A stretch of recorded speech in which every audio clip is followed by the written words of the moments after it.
So let's go ahead and get started. Welcome to our session. I am B309, System Center 2012 for VMware Infrastructure. My name is Deepak Maheshwari, and I work as a partner consultant with Microsoft. And my primary role is to help Microsoft partners to sell, deploy, and position Microsoft technologies to end customers. I'm joined with Alec King, who's the technical director with Veeam Management Pack. He will be talking about how we can manage VMware environment using System Center Operations Manager and Veeam integration. We also have Brian. He's from T-Mobile. He'll talk about how T-Mobile is utilizing System Center and how they are utilizing Orchestrator to configure the automation on a VMware platform. So why System Center 2012 for VMware infrastructure? So as you all know, VMware is a widely deployed hypervisor. And with System Center 2012, our story is about private cloud. And what we say is the private cloud which we can deploy is with the hypervisor agnostic way, which means we can have multi-hypervisor which can be managed and utilized using System Center Virtual Machine Manager. So we can have hypervisors as Hyper-V 2008 R2. We can also have ESX with the communication with vCenter, and we can also manage Citrix Xen Server. So not only we can manage these hypervisors, we can also perform some automation tasks. We can also deploy our virtual machines either in a Microsoft environment or in a VMware environment. With VMM 2012, we also introduced a concept called service template.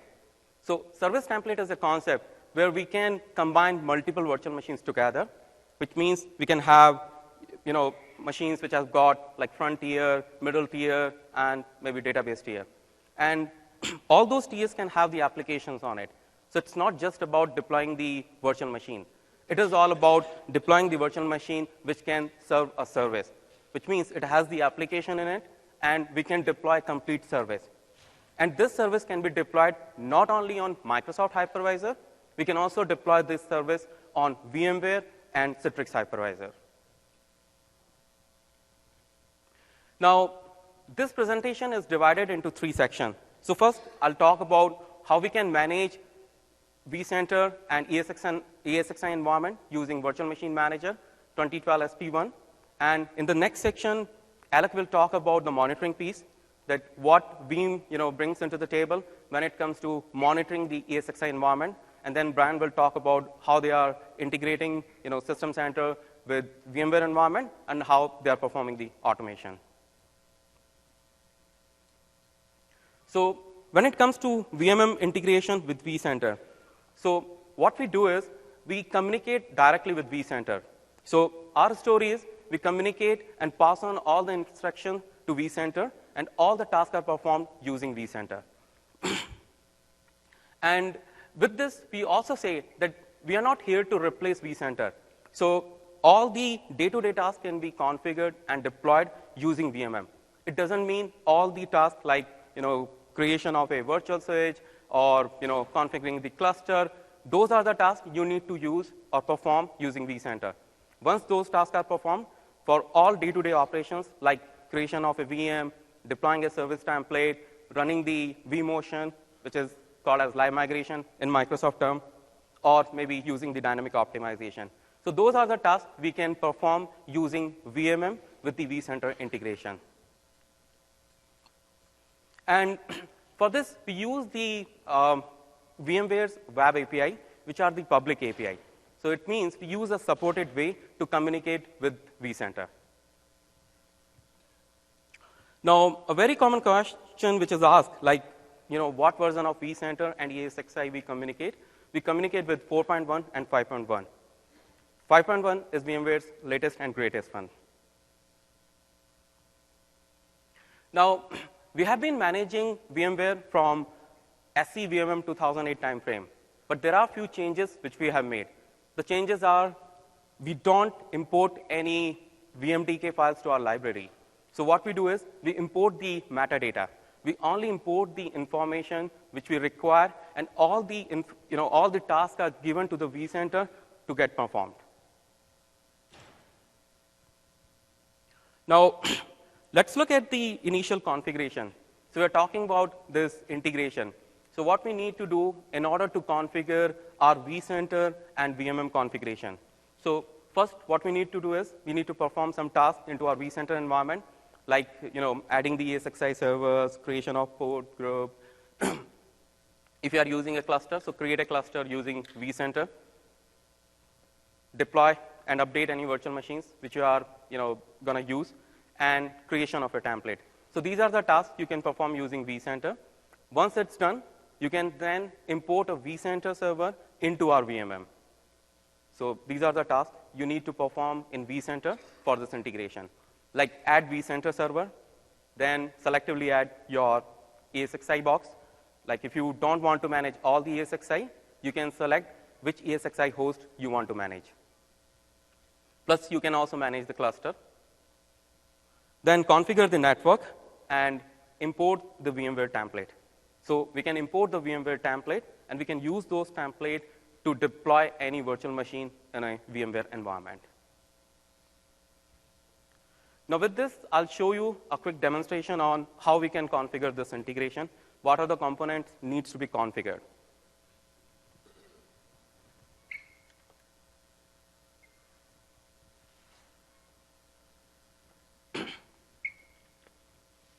So here I am already managing the VMware environment, and you could see I have the VMware cluster in place. Now what I've done is I've already configured the vCenter. So once the vCenter is configured, I need to go to the fabric, and I need to add the resources. The resources are, first I need to add VMware vCenter server. So this is the first task. Since I've already done that, I can see it over here. So in my VMM console, I can see the vCenter servers which I'm managing. So if I have multiple vCenters, I can manage multiple. So it's not only about one vCenter management. We can manage multiple vCenter servers. And if I go to the properties of my vCenter, you could see this is the vCenter server which I am managing. What is the port I'm communicating on? It's a secure port. Now here you could see how many number of ESXi server we are managing. So with this integration, I'm managing a cluster which consists 2 ESXi hosts, and how many total number of virtual machines which are running on top of that host. So we can also see those machines. Now this is the first step. The next step is to import our ESXi boxes. So what we do for that, we have again add-on resource wizard, and we need to import VMware ESX host and cluster. So I've already done this job as well. So if I go back, here you could see I have my ESXi servers which are already available. I'll quickly run through this so you could see how we need to perform this action. So we need to use a run as account. So this is the account which requires the root permission. So in order to communicate with ESXi, we require the root permission. So in VMM, we can create the run as account. A run as account is an account which can have the username and password saved into it, and we can use this account to pass on the credentials. Then I'll say next. So I can manage selectively. Since I already have these ESXi box which I'm managing, so I can see them all. And if I have multiple vCenters, I can also see it from here.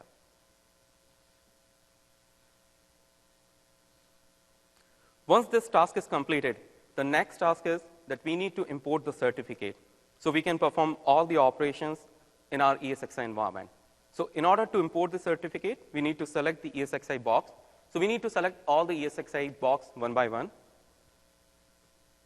We'll go to the management, and we'll retrieve the certificate, which we have already done.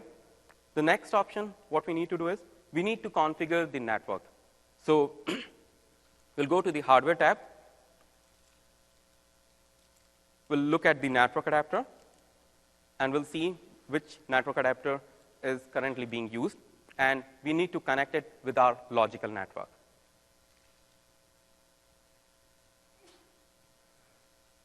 Once we are done with it, what we can do is we can also import VMware templates. So I'll go to my library section. And here we have a wizard to import VMware template. And you could see I have multiple VMware templates which I've already imported. But if I want to import them again, I can do so.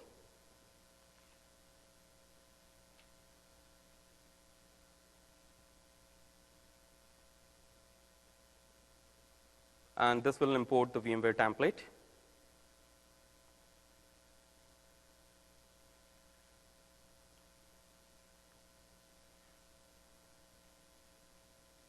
So I already have some VMware templates which I have already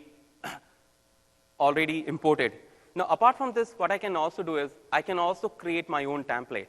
So if I have VMDK files which I've already copied into my library share, I can use that VMDK file and I can create my own template.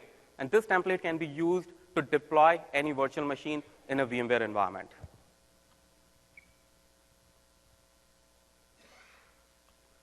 So take an example. If I go to the template properties,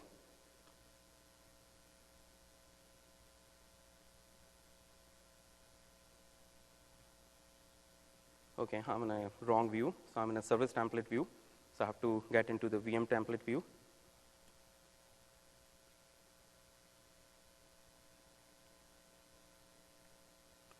And if I go to the properties of the template, I can see all the configurations which are required in order to deploy this VM.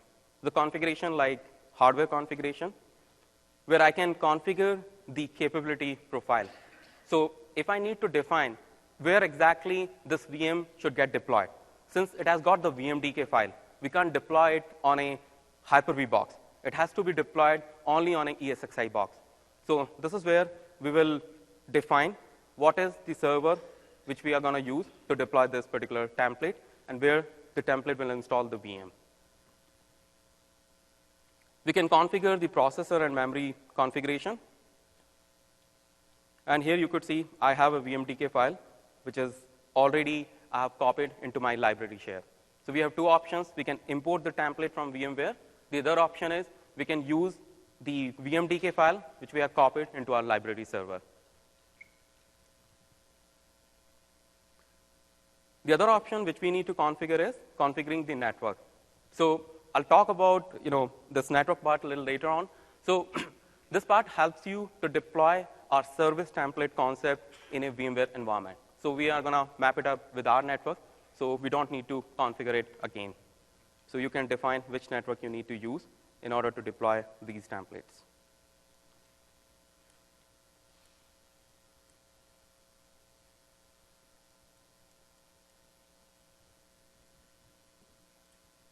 So these are the initial configurations which I need to do. Once I'm done with it, I'll go ahead and deploy my cloud. So once I have configured my fabric, what I can do is I can deploy my cloud. A cloud can have multi-hypervisor. The hypervisor like ESX, Hyper-V, and Xen server. And on top of that, we can create multiple private cloud. So we can create a cloud which can only have VMware infrastructure. We can also create a cloud which can have all three hypervisors, or maybe a couple of hypervisors. So now with this, I'll move on to next demo, where I'll show you how we can configure the cloud.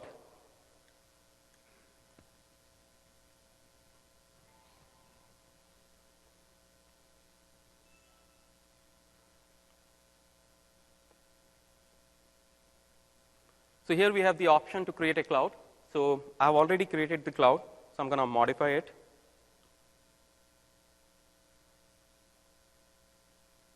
So I need to provide a name to the cloud, and then I need to select to which host group I'm going to manage. So this cloud can contain all the host group, or if we want to be very selective, what we can do is we can create a host group and keep our ESXi servers, or maybe our Xen servers, or maybe our Hyper-V servers into different host groups.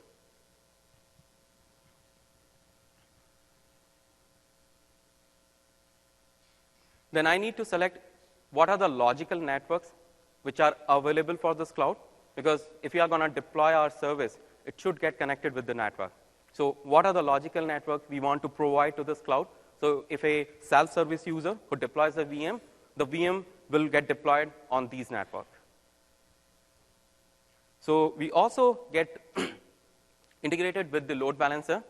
So we have some third parties like Citrix, NetScaler, F5. So if you want, we can also use those load balancers. We can also assign library, and we can also provide capacity. So if I want to give complete capacity to my single cloud, I can do that. And that's where we need to define the capability profile. Since I know I'm managing my Hyper-V environment as well as my ESXi environment, so I'm going to give both the capability, Hyper-V and ESX, to this cloud.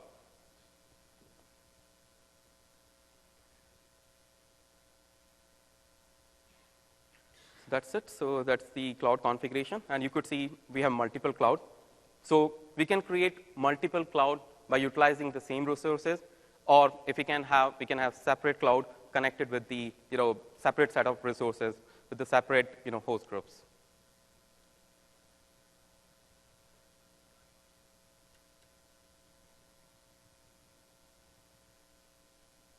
Now, you must be wondering why we require this integration. So we initially talked about we can perform few operations, which I'll be showing, what are day-to-day operations we can perform. But what is the actual reason why we should use VMM and vCenter integration? The reason is we have a unique capability that was introduced in VMM 2012. That was service template. So we can combine multiple virtual machines together, and we can deploy them together. So you could see here we have got three-tier architecture, where we can deploy 3 virtual machines. If you want, we can have 4 or 5 virtual machines. And these virtual machines can be deployed on a single hypervisor, which is running with single cloud.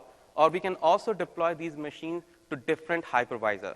So maybe, let's say, front end just going on Hyper-V, and back end is going on VMware infrastructure.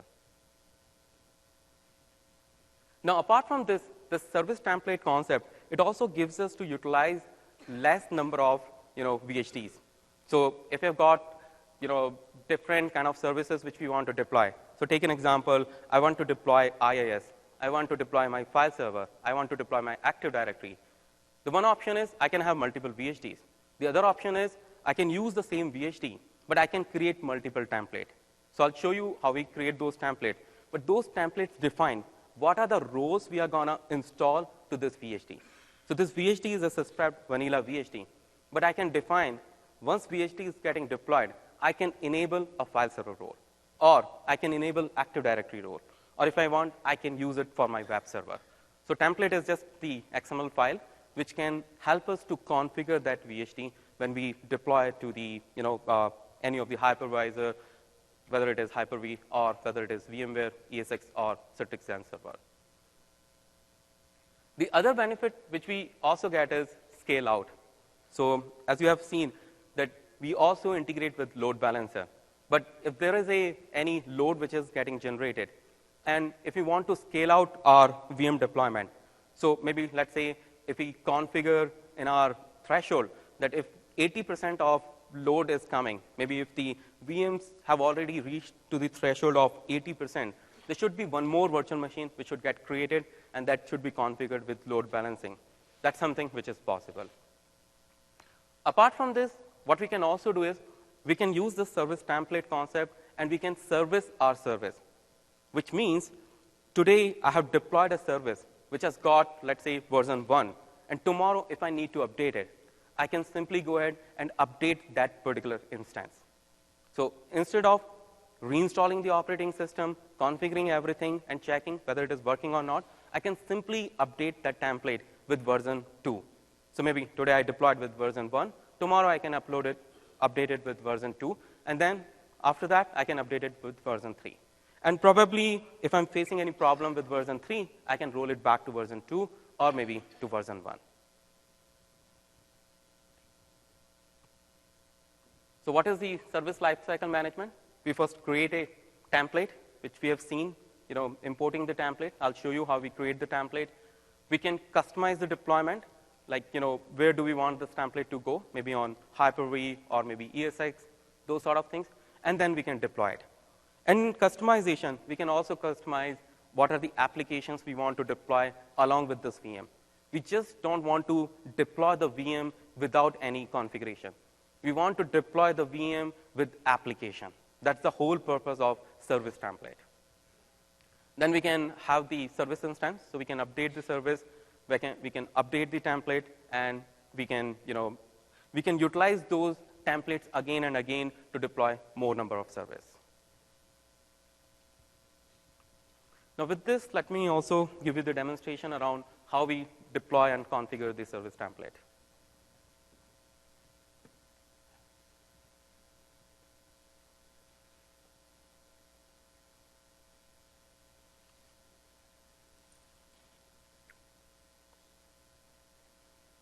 Now I'll go to my library, and here I have created the template. So I can create VM template. So I can simply go ahead and use, sorry about that. I'll repeat it. So under library, I have VM template. So I can create a VM template.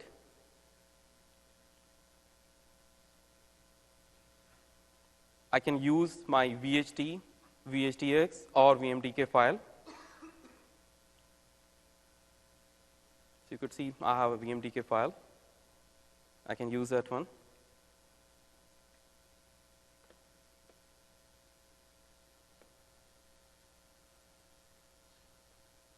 Oh, that's the problem.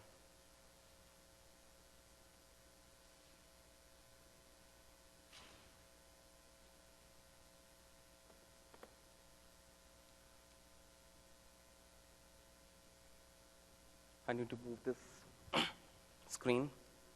I'm not able to click next.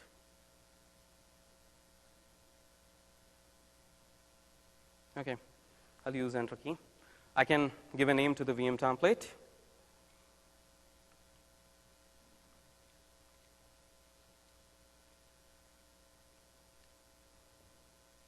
Now here I can define what configuration I want to use when I deploy this VM. That's where first I define this template should deploy the VM in my ESXi environment, how many number of processor I want to use when I deploy my VM, how much memory I want to assign, what are the other configurations, as well as to which network I want to connect to. And if I want to use a cluster environment, and if I want my VM to become highly available, so when it gets deployed in a VMware environment, it should be a highly available VM. So I can also select this option. And any other things which I want to configure, I can do so.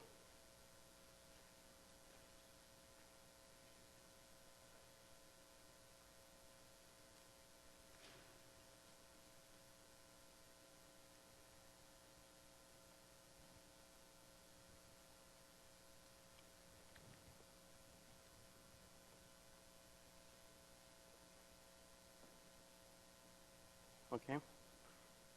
Once it's done, I can also configure my operating system. So in case if I want to give a name to this template, I can do that. Or alternatively, I can also use ##. So whenever this template is used, it will generate the name randomly, like 01, 02, 03, 04. And VMM will keep a track of those numbers which it has generated. So it will never happen when we are using this template approach and we are deploying the same name of VM. So if I have 2 ## or 3 #, so it means it's going to be like 001, 002, 003, 004. And if that service is deleted, that name will be freed up. If required, that can be used. I can supply the admin password, and now here is the good thing. I can configure my roles and feature. So this is the most important part. So I can define what are the roles I want to enable when I'm using this VMware, VM. So I can define whether I want Active Directory, whether I want web server, any file server, or any of the role which I want to enable. So take an example. I don't want role. Maybe I want feature. So I can also deploy feature along with it. I can also define when this VM is deployed. Since it is a sysprep VM, but when it is deployed, it can also go ahead and join to a domain. And apart from this, if you have some custom script, let's take an example. You can't configure RDP setting using roles and feature. But if you want to configure it, you can have your custom script here, and you can execute it. So once the roles and features are installed, your custom script will also get executed.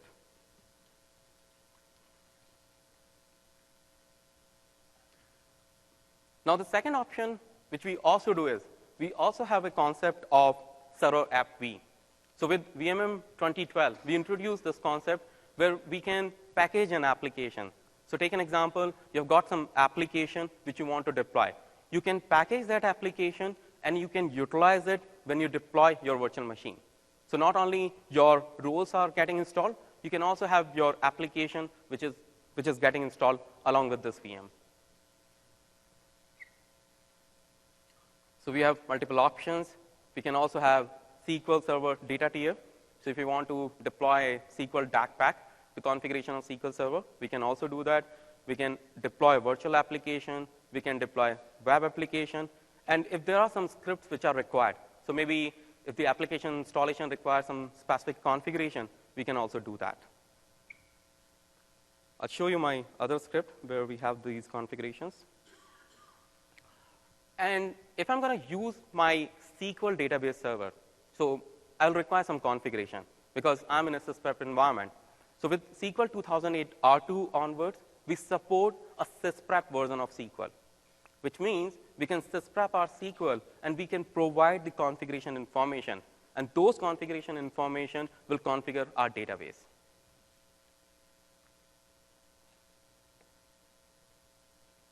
Like what's going to be the instance name, instance ID, which we have used while we were sysprepping the SQL, what product key we are going to use, what are the configuration, where is the media source, who is going to be the SQL Server administrator. So we can provide those sort of configuration.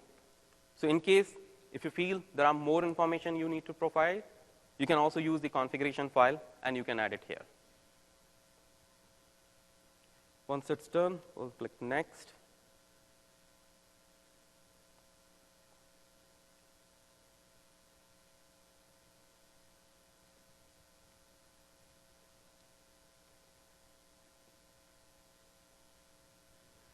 I'm facing some resolution problem. I'll go ahead and cancel this one. Now, when my VM template is created, now what I can use is, I can use a service template. And service template, as I said, you can define a group of virtual machines. Like you want to deploy 3 virtual machines and 4 virtual machines together, you can do that. So what you need to do for that, you need to use service template. Once your VM templates are configured, and you can create your new service template. So I'm going to modify my existing one. Or maybe I'll use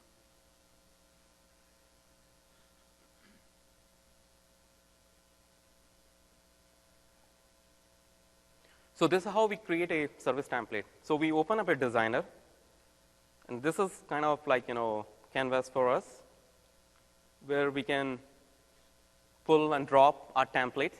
So all the templates which we have created. So I've shown you I created one template. But if we create multiple templates, we can also bring all those templates here. So if I want to add any more tier, I can simply go ahead and click on Add Machine Tier and add it. Let me show you the configuration here.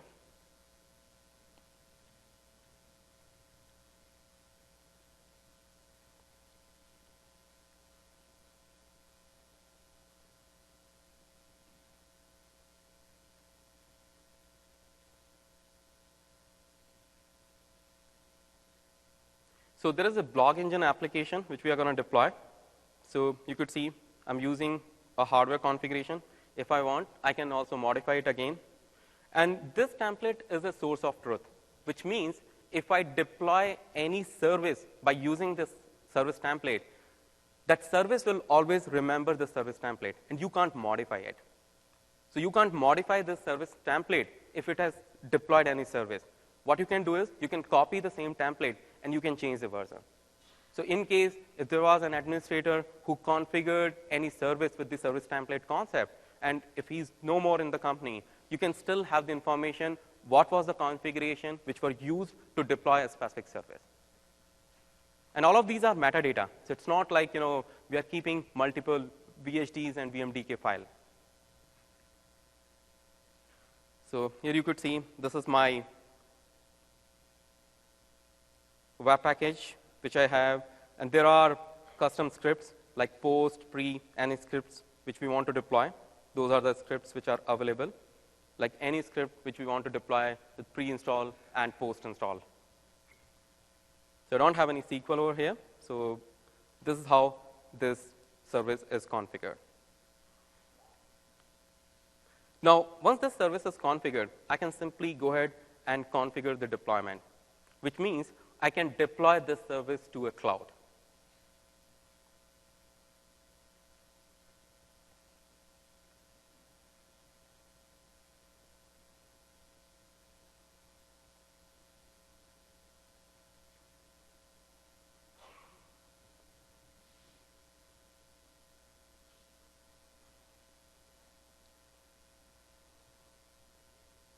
Since I have already created a cloud, I can select my cloud.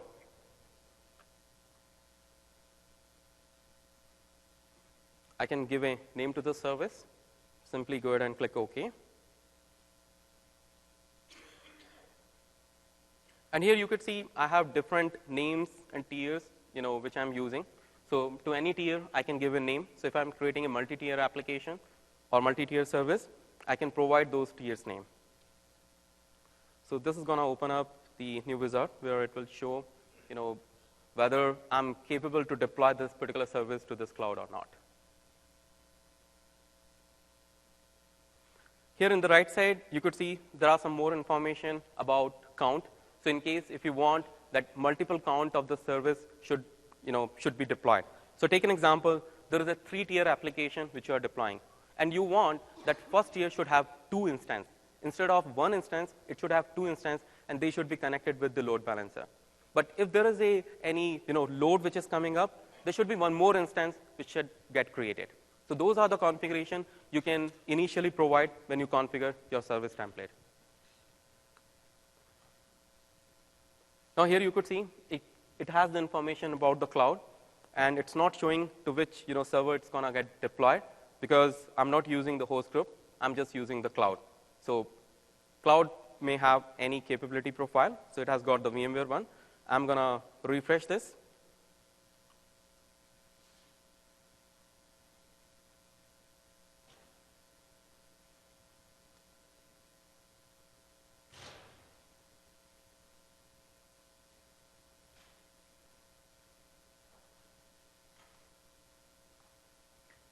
Sorry, it's taking a little bit of time.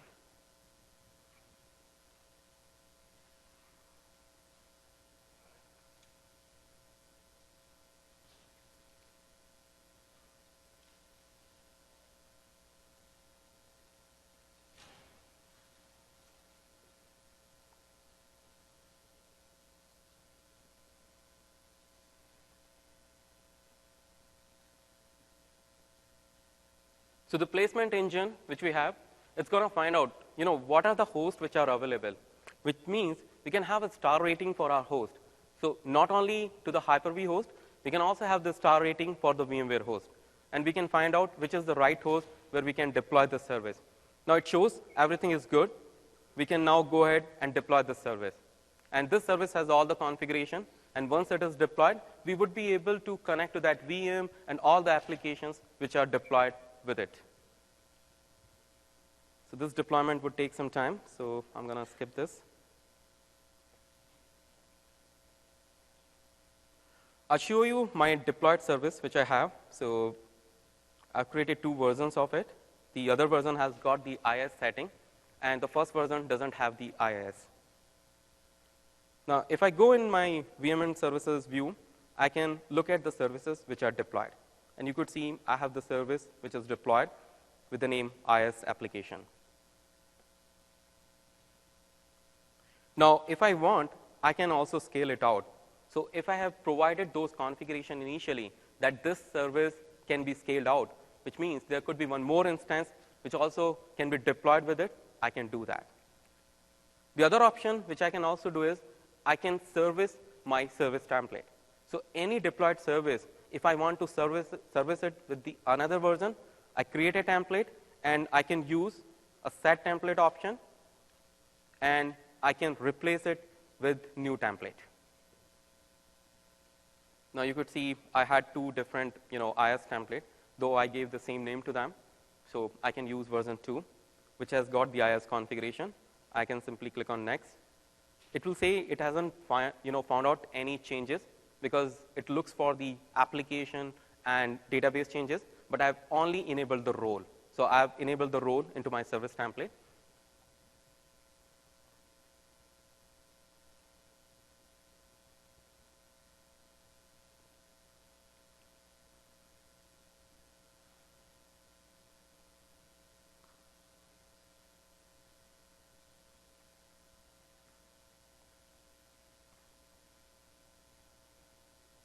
So once it's, when it progresses, it'll ask whether you want to perform this operation just now, or if you want, you can also schedule it to perform a little later on. So maybe if you want to make these changes right now, you can do that. And similarly, if you want to go back to version 1, you can also do that. So it's not about just moving from one version to second version. Take an example. If you've deployed the service into the production, and what happens when you update your service instance? Now, in that case, this feature, helps you to go back and roll back and, go to the previous version. So it says there is no setting to configure, and it gives you the option. Do you want to apply the updates to existing virtual machine in place, or you want to, deploy the updated settings? So I'm saying in place.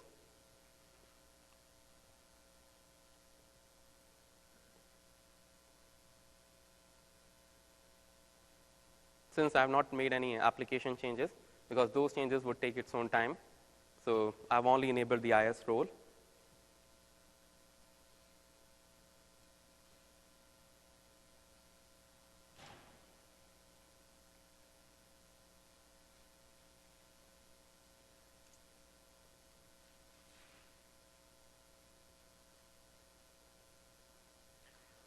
It's taking some time.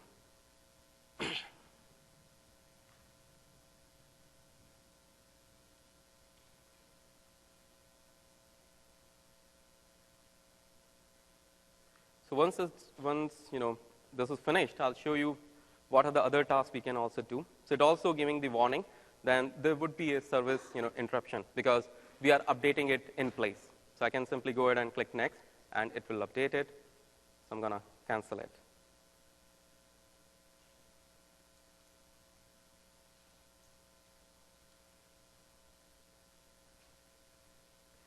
Now, what are the other tasks we can also perform? So we have got our VMware cluster.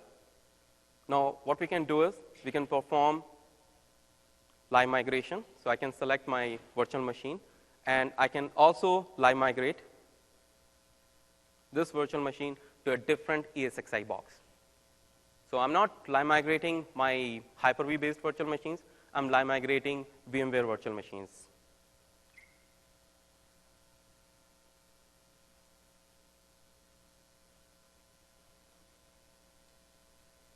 So it's going to find out what are the star ratings, whether we have the right host, whether it has the capable resources to have this VM or not. So it gives you the star rating, similar to what you get when you do the Hyper-V live migration. And it is also showing this operation is live. And I can simply click next, and showing from which host to which host it's moving. It's going to take a little bit of time. It's doing the live migration. It's showing the job status. Now, apart from this, what I can also do is I can perform day-to-day operation, like shutting down a VM, powering it off, reset it. Those kind of tasks, I can do it from here. What I can also do is I can even, put a ESXi host into the maintenance mode. So take an example. I need to update some hardware into my ESXi environment, I can also do that. I can start the maintenance mode, which means it will evacuate, live migrate all the VMs from this host to another host. So these are the day-to-day operations we can do with VMM 2012.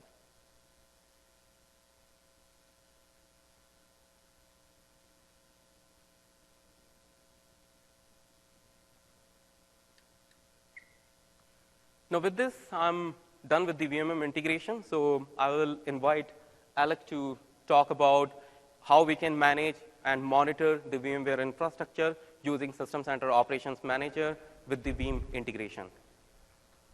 Alec? Thank you. Hello, everybody. Hope everyone's having fun in Vegas. Not too much fun, just enough fun. So let's advance the slides. So I am Alec King, Director of Product Management for the Veeam Management Pack. It means I own that product, basically. Run the development team, build the requirements, write the specifications. And I'd like to talk really briefly about what it is and why we did it. You've seen from what Deepak said that VMM can do a lot of your day-to-day tasks in configuring your cloud, be it VMware or Hyper-V.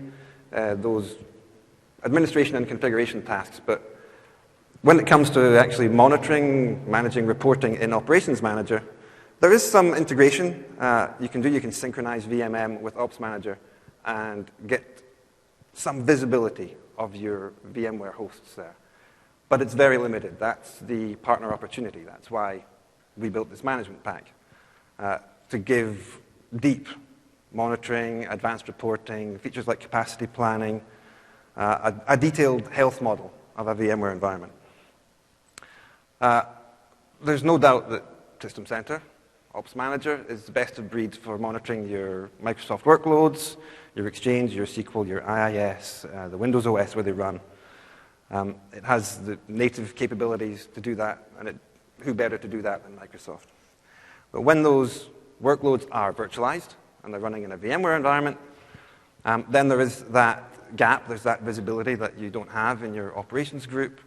There's that kind of black box of VMware, and trying to track down problems, trying to get to the root cause, trying to get real visibility from the app to the metal, as we say, when the metal is actually the ESXi hypervisor.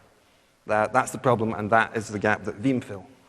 And there is actually quite a lot going on in this box. It just has a logo on it.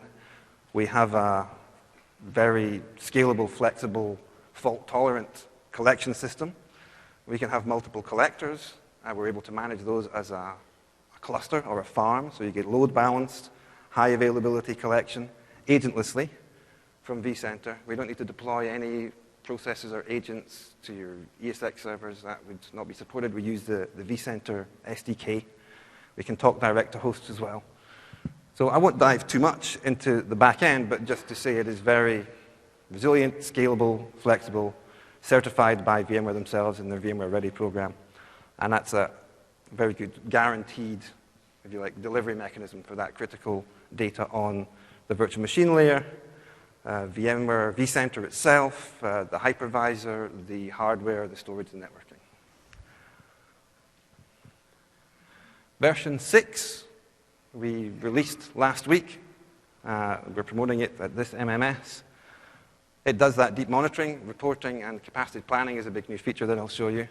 It supports vSphere 5.1. We are certified, in fact, to install our back-end collection components on Windows Server 2012. We've QA'd that, of course, with System Center 2012 SP1. Certified VMware Ready, as I said, on that side, and on the Microsoft platform side. We're listed on Microsoft Pinpoint. We've gone through Microsoft's own best practice analysis of our MP and passed, if you like, that kind of certification. So we've got covered from the platform vendors on both sides for that integration that we do. With that, I don't have many slides. I would prefer to jump straight into a demo. As a matter of fact, what I'm running here is actually a simulator. If there are any consultants or system integrator partners in the audience, this is actually simulated VMware data. It's the real running management packs, but we have a back end that's spoofing all these VMware systems. So it's a very good way for our partners, for example, to run an offline demo. They don't have to have real vCenter to connect to. So anyone out there that wants to partner and be able to have a very easy, repeatable, lightweight demo, that's exactly what I'm doing here. If you're a potential customer, I would say a real POC. You can't really beat it. What's most interesting is the data from your environment. But let me start.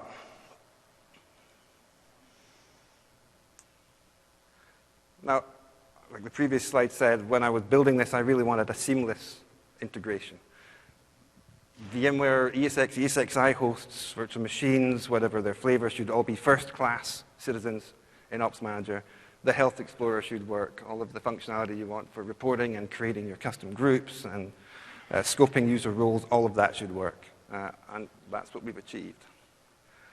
There's a very comprehensive set of views in the management pack, state views and so on that you'd be probably familiar with, alert views.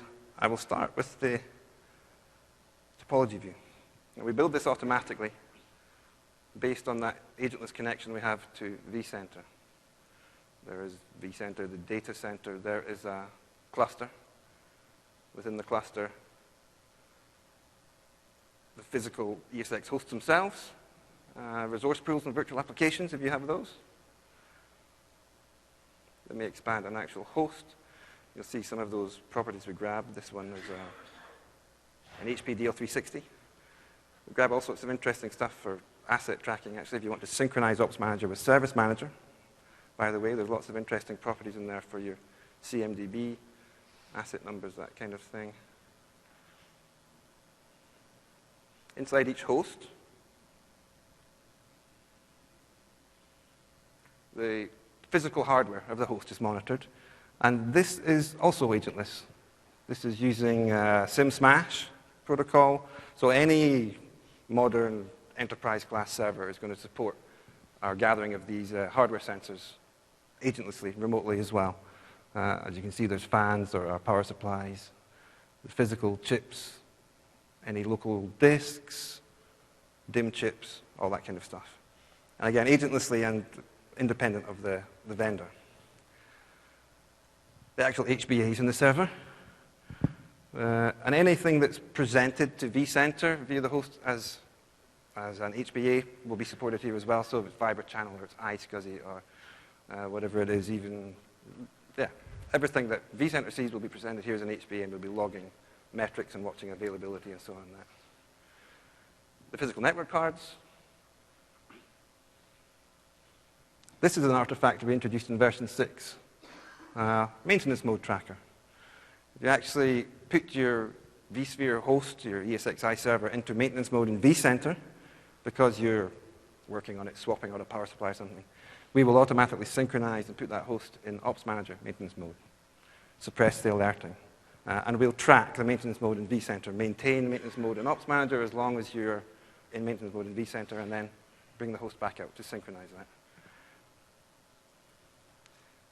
And on each host, the virtual machines that are running on that host. If you do have Ops Manager agents, now we don't require them. Like I said, we are an agentless technology.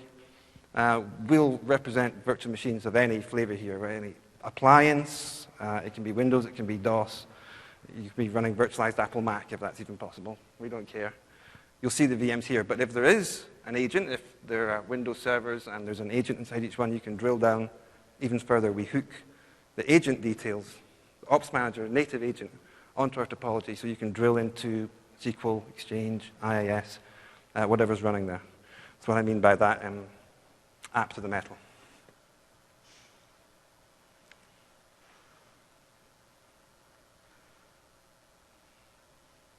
I'll touch briefly too on the network topology. You have compute, you have network, you have storage. We'll represent the virtual switches as they're defined in vCenter and tell you which virtual machines are using which virtual switch. Again, you can troubleshoot network configuration issues and see what's impacted, see the dependencies there. Distributed virtual switches work too. In fact, the Cisco Nexus 1000V will appear as a distributed virtual switch in vCenter, so that physical device will also appear in this topology as well. That's supported. And the storage topology. This is new in our v6 as well, and this is very useful because I think just about everybody is having storage issues, bottlenecks, performance issues, availability issues on the back-end storage. Virtualization relies obviously very heavily on the storage. All those machines are now disk files, essentially, causing a lot of I/O in the back end. And to know which machines, and therefore which applications and so on, are using which LUN and what's impacted when you have an outage, again, that's another great way to get to the root cause. And you've got those 3 topology views to slice the scope of how you're looking at your virtual environment: the compute, the hardware, the physical hosts, the storage, or the networking.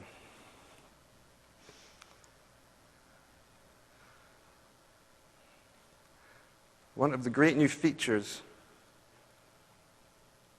available in Ops Manager 2012 are the new dashboard widgets.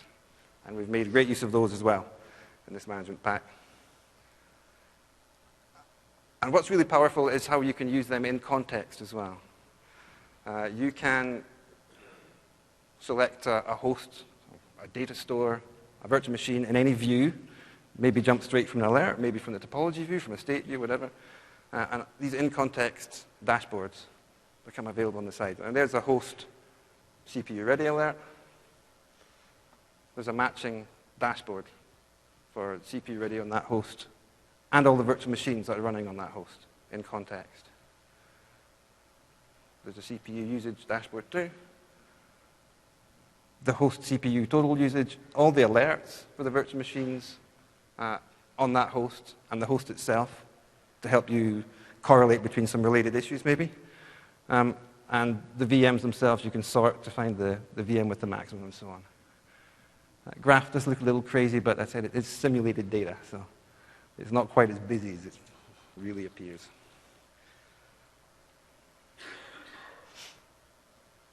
Something else that's great in context are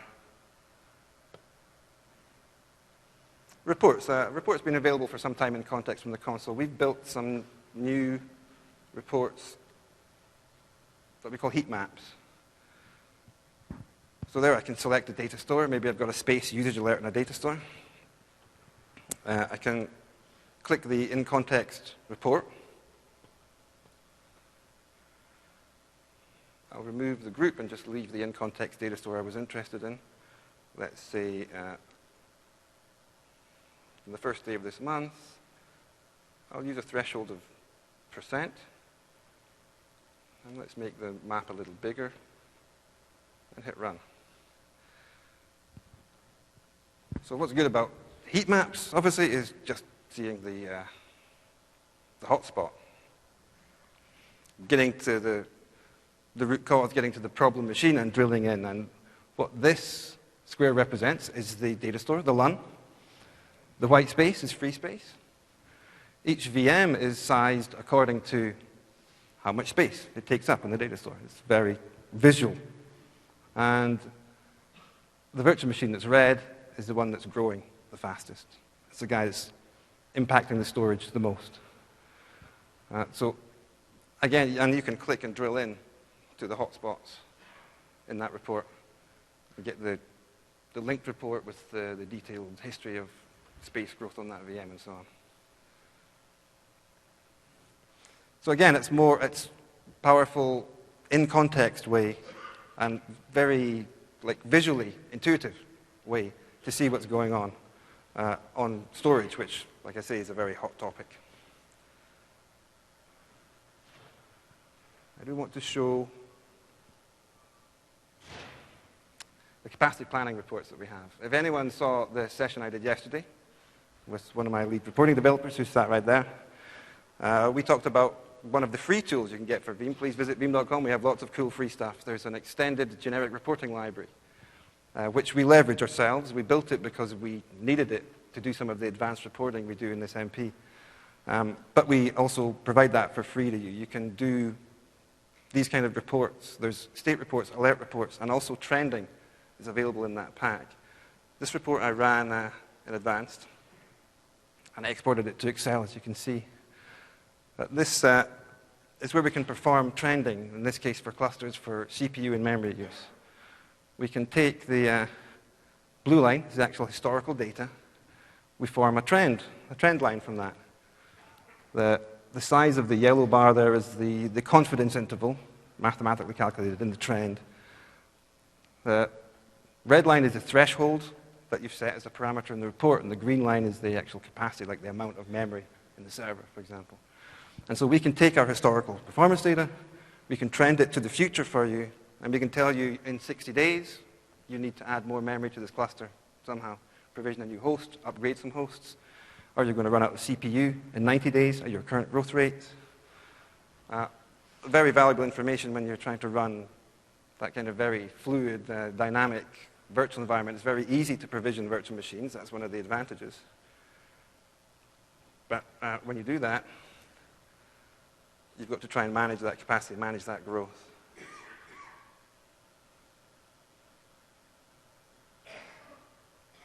We're able to take that further with things like the virtual machine capacity prediction report. Probably a bit of an eye chart from the back, but we're leveraging the trending data here as well. But we actually allow you to pick existing virtual machines. Maybe you have a SQL server, virtualized SQL server. You know that next month you've got to deploy another 2 of those for your natural growth, for some project, whatever it is. We'll take that historical performance data we have on the I/O, the storage I/O, the compute resources that that machine uses.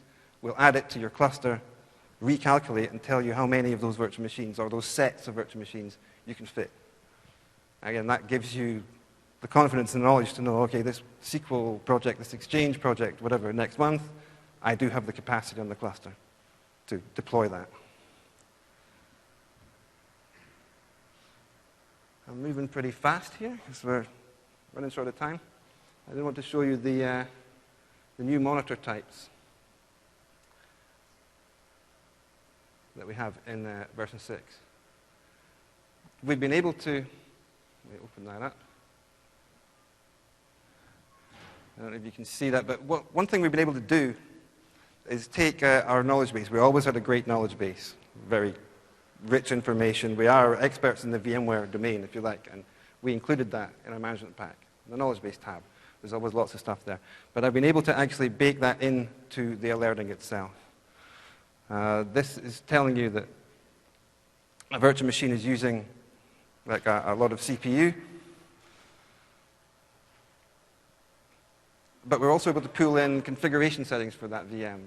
Like if it's experiencing high CPU ready times, that can be caused by having a limit that's set too low, that doesn't match the actual allocation for these VM.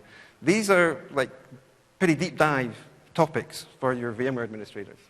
You talk about CPU ready being caused by a limit, they'll know exactly what you're talking about. And what we're doing here is enabling the frontline guys, the frontline operators who will not be VMware experts. You cannot pay like an expert in VMware and Exchange and SQL and AD to sit at the SCOM console and do your triage. So we've been able with these new monitors to actually bake our product knowledge, our VMware expertise into the alerting, right into the alert description. It will pull out configuration problems, related issues. If you've got high CPU on a host, it will give you the top 5 VMs using CPU on that host. And basically shorten your troubleshooting, shorten your time to resolution. Make sure the frontline guys can escalate to the right team, understand the nature of the problem, and close it faster. And with that, like I'm running out of time, so I really have to hand it to Brian. Thank you very much, guys. And do please visit us. Which one is the slide deck? Visit us at booth 332. And my last takeaway is you can get 10 sockets of this management pack for free. That's not an eval. That's 10 sockets, fully supported, 1 year of maintenance for you to deploy it, use it, have all that fun. Just visit us and try it out. Thank you. All right, thanks, Alec. Well, hey, thanks everybody for sticking around. I know it's late on the afternoon, and I'm sure there's lots of good parties out there that you're wanting to get to. I'll try to keep you away because I know my accent isn't as interesting as these gentlemen, but I thought I could share a couple things about how we're using Summit System Center and what our plans look like. So I'll offer a shameless plug here. Here's my about.me page where you can track me down. I say that kind of tongue-in-cheek, but one of my favorite things about being at MMS is the community. So if you guys are working on potentially interesting things with System Center and VMware or otherwise, I'll be up here after, or we'll have a customer panel, I think, Thursday. So hopefully there'll be a chance. I'd love to get to meet you. So for kind of a foundation of the next couple of minutes I'll talk about, I'm the manager of platform design at T-Mobile, and what that means is we get to kind of provide reference architecture. We say, hey, there's all these different computing options out there in the marketplace. What are the things that we're going to do that theoretically somebody in a more of a design and solution architecture role is going to be able to pick from that menu and say, okay, this is now the architecture that fits this application that's coming through the project management office, et cetera. So we've got a lot of interest in cloud. You know, there's the marketing speak of it. There's the people that think, oh, well, I can do something in the cloud cheaper. And so we're kind of functioning as an internal advocate, representing the enterprise IT group within T-Mobile to help people understand where they really do have business value in going to a public cloud option and comparing that with what we can deliver them in this private cloud context. So we're looking at System Center and a lot of other tools from some of our enterprise partners to figure out, well, how do we do infrastructure as a service, platform as a service, software as a service, and provide our internal customers a real open and transparent way to understand that. So I drew our famous T-Mobile magenta boundary around the parts that I have influence over. We basically say, okay, we'll pick you out some compute nodes. We'll put them, we'll attach them to some storage. Primarily for us, that means SAN. We've got 3 operating systems basically that are in our standard menu, and we provide some clustering and some scalability kinds of pieces there. And basically we're mostly between the 2 left-hand columns here on this, and we're aggressively working to identify the right self-service models where business teams and project teams can come through and say, okay, great, I need that item off the PaaS menu, or this is something that I can get from SaaS. So to put some scale on it, we've got AIX, Windows, and Linux in the approximate numbers that are up there on the screen. And most of those, if not all, yeah, I can pretty safely say all of those are attached to EMC vMax SAN. In addition, in our storage team, we're in the midst of some NAS and backup platform refreshes in that storage context. So I don't know how these numbers compare to where you sit, but we've got a lot of servers, and many of those are virtual. The next slide, I'll get a little more detail on the VMware specific piece of it. But basically, I've got 1.5 guys on my team that I can go to for VMware specific administration. So there's a lot of work that we're trying to support and provide that self-service and offload that so that those guys want to stick around and keep working for me, because if I work them to the bone, I'm going to be doing it myself. So this puts a little more scale on the VMware specific pieces of where our VMware platform is for T-Mobile EIT. The one that jumps out of this that's my favorite as I was reviewing this with my VMware team is the 176% oversubscription of compute. And I don't know if this kind of stuff goes on in your company, but everybody says, oh yeah, I absolutely. They basically say, here's my menu. How many things do you need? Oh, I want 8 CPUs and 16 gigs of RAM. Okay, I'm just going to run spreadsheets on it, but that's what I want. So that's kind of a quick picture of where we're at. And anytime we run into that and we're trying to get a handle on, well, are they really using what they asked for, or is there some opportunity for us to review and perhaps scale down and get a better density, get a better TCO, and impress all the management instead of going and just asking for more money to buy more gear? That's one workload where System Center's a big help for us, among some other tools that we've got. But in terms of how does this all fit together, where are we today, where do we want to go? I've only been with T-Mobile for a couple of months, but we're aggressively putting together this cloud strategy to say, like I mentioned a bit ago, here's some things we can do internally with the resources that are already available in our data center.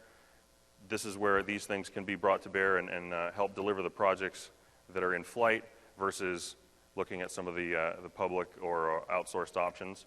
And so in terms of methodology, we're trying to put a lot of this fit-for-purpose practice around it.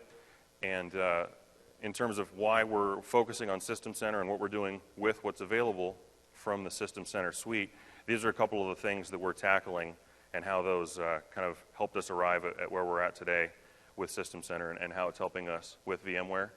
I thought I'd offer a quick explanation on bullet 3 there, because we had the IAS, PAS, SaaS acronyms up there a couple slides ago, but internally at T-Mobile anyway, we've got a pretty popular new one that's environment as a service, where theoretically we've got somebody that's provisioned and they manage and maintain a platform as a service business solution, and somebody else is subscribing to a SaaS, and we've got to figure out a way to stitch them all together so that we can actually provide that business service. And the technology pieces that enable that very mixed hybrid business service are what we're referring to as environment as a service.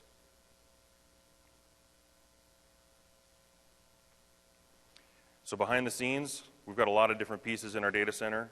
This might look somewhat familiar to you. We've got very specific best of breed. I know Alec mentioned that earlier. A lot of people may have config manager and ops manager. Obviously, those are the most senior of the System Center suite in place. And so you've got management tools that are aligned to the various technologies that you've got that are actually delivering the business value. So for us, we've got VMware in a variety of environments. We do have some physical x86 servers in some cases. Like I said, we've got a significant investment in EMC SAN. We've got Power AIX environments, and then we've also got NAS. And each one of those, for the guys that are the primary admins for those different environments, have their point tools. A lot of those come from the same vendors that provide those solutions. But when it comes to how do we make all that more accessible, more self-service, more cloud-like, we've got to figure out a way to streamline it. So what I'm trying to do with, we've got some partner teams that I work with that are very much focused on the automation pieces and working with the various process owners and business teams to design the actual automation workflows and understanding how to translate what we have available from our platforms into the service catalog and a lot of those kind of things. But this is the idea on this graphic where we really haven't changed what's in the data centers. We're just integrating, automating, making those things that are there in their best in breed, in their point solution class categories, a lot easier for people to request and consume. So we have had some System Center pieces in place for a number of years, and probably like many of you, you're seeing a lot of appeal, a lot of value, potential benefit from upgrading and deploying 2012 and SP1 if you haven't already. So we're going through that in a number of ways. Most of the delays and the speed bumps that we're working through have nothing to do with the products and a lot more to do with how we do business and how our teams are organized, et cetera. I don't know if that's familiar for anyone else out there. So we're aggressively adopting and finding ways to say, this is a tool we own. We don't have to go out and go shopping for a Chef or a Puppet or a variety of other things that are out there. We've got licensing. We've got integrated suites of offerings that are part of licensing packages and the rest. We've got a support with this vendor that we can work with. So let's take advantage of what we got. So the way that we're doing that, we are deploying System Center 2012 in fully virtualized environments. And there's still fragments of our various organization that are certain that there are just classes of SQL workloads that have to be on bare metal. So we're working through some of that. We've actually got an engagement with Microsoft there's a services team that has a performance lab testing offering that we're going to run through where our existing VMware server SQL platform as a service model is going to be set up with a sort of a bake-off with a pure Hyper-V Server 2012, SQL 2012, and do that side-by-side workload so that we can really have some objective data that shows that either with one hypervisor or the other, we can deliver the performance and the capabilities and the end-user experience that they're expecting in a fully virtualized environment. So System Center is one of those applications if you put it in that context, or we're proving that out. Config Manager is on its way.